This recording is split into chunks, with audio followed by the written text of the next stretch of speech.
அனைவருக்கும் வணக்கம். ஒரு ஒரு ஒரு ஒரு வாரத்துக்கு முன்னாடி நான் ஒரு பண்டைய கால தீக்குச்சி எது அப்படின்னு சொல்லிட்டு ஒரு வீடியோ ஒன்று போட்டிருந்திருப்பேன். அதில் வந்து இந்த "இல்லிரை செறிய நெளிபோல் போல" அப்படின்னு சொல்லிட்டு ஒரு பாடலை எடுத்து உங்களுக்கு நான் வந்து அதில் கொடுத்துருப்பேன். இந்த பாடலை அடியொற்றி இக்கால இலக்கியத்தில் வந்து ஒரு படைப்பு சிறுகதை வந்து அமைச்சிருப்பாங்க. நம்ம அதை பற்றி இப்போ பார்க்கலாம். அதோட தொடர்புடைய எனக்கு ஒரு செய்தி தெரியலை, அது உங்களுக்கு தெரிஞ்சால் சொல்லுங்கள் அப்படிங்கிற கேட்குறதுக்காண்டி தான் நான் அந்த வீடியோ போடுறேன். இது பார்த்தீங்கன்னா, "இல்லிரை செறிய நெளிகோல்" அப்படிங்கிறதே வந்து பார்த்தீங்கன்னா, இதுக்கு தலைப்பா இருக்குது. பாடியவர் வந்து ஔவையார். பாடப்பட்டவன் யாருன்னு பார்த்தீங்கன்னா, அதியமான் நெடுமானஞ்சி, திணை வாகை, துறை வந்து வல்லான் முல்லை. அதில அந்த பாட்ட பாருங்க. "உடையவராயின் உண்ணவும் வல்லான், கடவர் மீதும் இரப்போர்க்கு ஈயும், மடவர் மகிழ்துணை நெடுமானஞ்சி, இல்லிற செறிய நெளிகோல் போல தோன்றாது இருக்கவும் வல்லான், மற்றுதன் கான்றுபடு கணையரி போல தோன்றவும் தோன்றவும் நல்லன், தான் தோன்றும் காலே" அப்படின்னு சொல்லிட்டு இருக்குது. இதற்கு வந்து மீனிங் என்னன்னு சொல்லி பார்த்துடலாம். உடையன் ஆயின் உண்ணவும் வல்லான். அதாவது உணவு இருந்துச்சுன்னா அதனை தன்பால் அவனிடத்து வரவங்களுக்கு வந்து ஈத்து உதவும் வல்லவன். அதே சமயத்தில் கடவோர் மீதும் இறப்போர்க்கு ஈயும், மடவர் மகிழ்துணை நெடுமானஞ்சி. அதாவது தனக்கு வேண்டப்பட்டவங்க வந்தவங்க மட்டும் கிடையாது. கடவோர்னா யார்? வேண்டாதவங்க வந்தாலும் சரி. மடவர்னா யார்? மடத்தன்மை பொருந்தியவர்கள், அதாவது அறியாமையுடையவங்க யாராக இருந்தாலும் இரவலர்களாக அவங்க தன்னை நாடி இரவலர்களாக வந்தாங்கன்னா அவர்கள் மகிழ அவர்களுக்கு துணையாக விளங்குபவன் யாரு? நெடுமானஞ்சி. அதே மாரி பார்த்தீங்கன்னா, இப்படிப்பட்ட அவன் நல்லவன். அதே சமயத்தில் அவனுடைய வீரமானது எப்படிப்பட்டது அப்படின்னு சொல்லி பார்த்தீங்கன்னா, நெடுமானஞ்சி வீட்டின் இறைப்பிலே செருகிய தீக்கார் கோலினை போல தன் ஆண்மை தோன்றாது அவருடன் விளங்கவும் வல்லான். பகைவரிடத்தே போரிட தோன்றினால் அக்கடைக்கோளிலிருந்து புறப்படும் எரிபோல் போல தோன்றி அவனை அழிக்கவும் வல்லான் அப்படின்னு சொல்லிட்டு கொடுத்துருக்குறாங்க.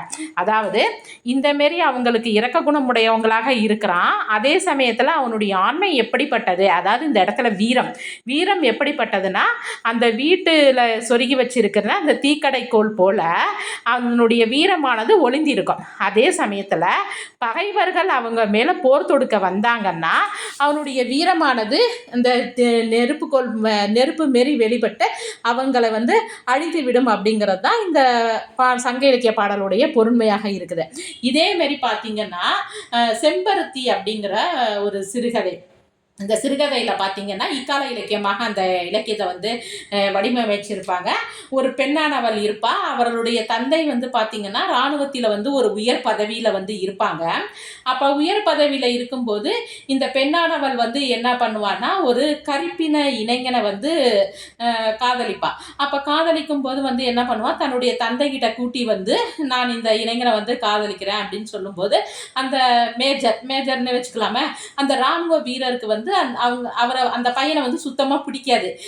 ஏன்னா அவர் வந்து ஒரு வீரமாக ஒரு மிலிட்ரியில் இருந்தவருக்கு வந்து இவன் என்ன இப்படி ஒரு புலம்பெயர் தமிழராக இருந்துக்கிட்டு இப்படி இருக்கிறாரே, இவர் ரொம்ப எப்படின்னு சொல்கிறது, ரொம்ப பயந்த சுபாவமாக இருக்கிறாரே அப்படின்னு சொல்லிட்டு அவருக்கு வந்து மனசுக்குள்ளே வந்து ஒரு வருத்தமாக இருக்கும். இருந்தாலும் பரவாயில்லை அப்படின்னு சொல்லிட்டு அப்படியே அவர் கொஞ்சம் அப்படியே மனசுக்குள்ளே வந்து ஏற்றிக்கிட்டு அப்படியே இருப்பார். இப்படிப்பட்ட ஒரு சூழ்நிலையில் ஒரு நாள் மூவரும் வந்து ஒரு சர்க்கஸ் கூடாரத்துக்கு போவாங்க.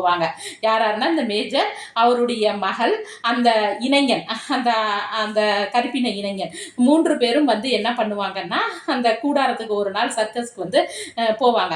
அப்போ அந்த சர்க்கஸுக்கு போகும்போது என்ன ஆகும்னு சொல்லி பார்த்தீங்கன்னா, ஒவ்வொரு மிருகங்களையாக பார்த்து எல்லாத்தையும் விளையாட்டு காட்டுவாங்க. அப்போ திடீர்னு வந்து என்ன நடக்கும் அப்படின்னு சொல்லி பார்த்தீங்கன்னா, அந்த ஒரு புலியானது ஒரு வேகம் கொண்டு வந்து பார்த்தீங்கன்னா பார்வையாளர்களை வந்து தாக்க வந்துடும். அப்போ பார்வையாளர்களை வந்து தாக்க வரும்போது இந்த பெண்ணின் மீது அந்த புலியானது வந்து பாய்ஞ்சிடும். அப்போ பாயும் போது அந்த மேஜர் கூட வந்து அங்கிட்டு நவுந்து போயிடுவார். ஆனால் அந்த கருப்பின இளைஞன் வந்து என்ன பண்ணுவான்னா, அந்த புலியோடு போராடி வந்து என்ன பண்ணுவாங்கன்னா, அந்த பெண்ணை வந்து மீட்டெடுப்பான். அப்போ தான் அந்த மேஜருக்கு வந்து சந்தோஷமாக இருக்கும். அப்போ இதுலேருந்து வந்து என்ன சொல்லுவாங்கன்னு பார்த்தீங்கன்னா, அந்த கதையை வந்து இப்படி முடிச்சிருப்பாங்க. அதாவது ஒருவருடைய வீரம் என்பது எப்படி இருக்குன்னு சொல்லி பார்த்தீங்கன்னா, தீக்குச்சி போல அதனுடைய ஆற்றல் வந்து உள்ளே மறைந்திருக்கும். ஆனால் தேவைப்படும் நேரத்தில் வந்து அந்த ஆற்றலானது வெளிப்பட்டு அதற்கு வந்து மற்றவர்களை அழிக்கும் அப்படின்னு சொல்லிட்டு வீரம் அப்படின்னு அதுதான் வீரம் அப்படின்னு சொல்லிட்டு அந்த கதையை வந்து முடிச்சிருப்பாங்க. இது கிட்டத்தட்ட இந்த சங்க இலக்கிய பாடல்களுடைய அடியொற்றிய ஒரு சிறுகதை தான். இந்த சிறுகதையின் பெயர் வந்து செம்பருத்தி அப்படின்னு சொல்லி நினைக்கிறேன். இது நான் ரொம்ப வருடங்களுக்கு முன்னாடி நான் யூஜிஏ இருக்கும்போது படித்த சிறுகதை இது. இதனுடைய ஆசிரியர் யாருன்னு சொல்லிட்டு நானும் யோசிச்சு பார்க்குறேன், எனக்கு தெரியலை. சப்போஸ் இந்த வீடியோவை பார்க்குற யாருக்காச்சும் இந்த ஆசிரியர் பெயர் தெரிஞ்சதுன்னா எனக்கு வந்து போடுங்க. கமெண்ட் பாக்ஸில் தெரிஞ்சவங்க யாராவது இருந்துச்சுன்னா எனக்கு இந்த பாடல், அதாவது இந்த இக்கால இலக்கியம் சிறுகதை சொன்னேன்னா அந்த ஆசிரியர் பெயரை கொஞ்சம் எனக்கு வந்து தெரியப்படுத்துங்க. நானும் ரொம்ப யோசிச்சு பார்க்குறேன், எனக்கு தெரியல. அதாவது இந்த இதை வந்து நான் உங்களுக்கு எதற்காண்டி எடுத்து காட்டியிருக்கிறேன்னா சங்க இலக்கியம்னு மட்டும் கிடையாது, அதை ஒட்டிய ஒரு கருவை அடிப்படையாக வச்சுக்கிட்டு இக்கால இலக்கியங்களில் வந்து அதை கதை பொருண்மையாக படைச்சிருக்கிறாங்க அப்படிங்கிறத வந்து ஒப்பிட்டு காட்ட தான் இந்த செய்தியை காட்டியிருக்கிறேன். எனக்கு நாங்கள் யூஜி படிக்கும்போது எப்பயோ இந்த கதையை நான் வந்து படிச்சிருக்கிறேன். அதாவது பாடமாக எங்களுக்கு இருந்தது. அதனால தான் நான் இவ்வளோ டீட்டெயிலாக இதை பற்றி நான் உங்களுக்கு வந்து சொல்லியிருக்கிறேன். சப்போஸ் யாருக்காவது இந்த கதையினுடைய ஆசிரியர் பெயர் தெரிந்தால் எனக்கு வந்து தெரியப்படுத்துங்க. இதேமாரி நீங்கள் ஒரு சங்க இலக்கிய பாடல் படிச்சிங்கன்னா அது இக்கால இலக்கியத்தோடு இதோட பொருந்தி போகுதா அப்படிங்கிறத ஒப்பிட்டு பார்த்து நீங்கள் கல்லூரி தேர்வுக்கு வந்து தயாராகுங்க. நன்றி, வணக்கம்.